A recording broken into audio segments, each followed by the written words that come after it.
जय जोहार संगवारी हो, कैसे हो आप मन? हाँ, फिर से दूसरा व्लॉग हरे। कल होली रही से मगर मैं होली के व्लॉग बना नहीं पाऊँ, काबर कि हमारे डर पानी में खेलते भाई होली बहुत ज़्यादा, इसलिए नहीं बना पाया। और अभी तो मैं भाई बोहार भाजी तोड़ने जा रहा हूँ अपने छोटे भाई के साथ, देख सकते हो। इसका नाम है समर, नड्डा खा रहा है भाई अभी। तो भाई बने रहना मेरे व्लॉग में। अभी मैं आप लोगों को दिखाऊंगा कि बोहार भाजी का पेड़ कैसे होता है। ये देख संगवारी हो, मोर भाभी और काकी मन जात है बोहार भाजी तोड़े बर। और ये देख पाछू हर बहनी भी हवे, शकल नहीं दिखाते वहाँ। और ये छोटे भाई अरे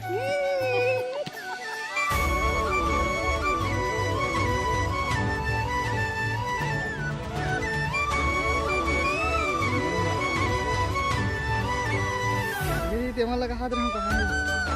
फाइनली अपन बोहार भाजी के पेड़ के पास पहुँच गया भाई। आप लोग देख सकते हैं ये वाला है। इसको भाई अपन लोग ना काट काट के इसको तोड़ते हैं, फिर उसको रांधते हैं भाई, सब्जी बनाते हैं उसका।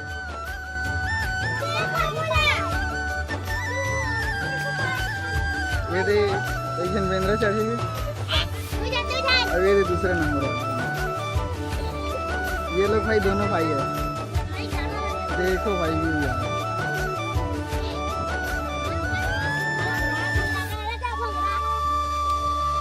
कैसे संगवारी हो बोहार भाजी?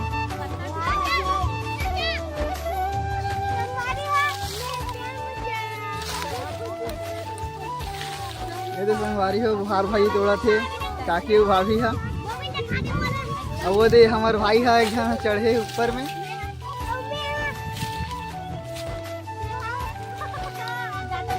हम जा संगवारी हो भाजी तोड़ के।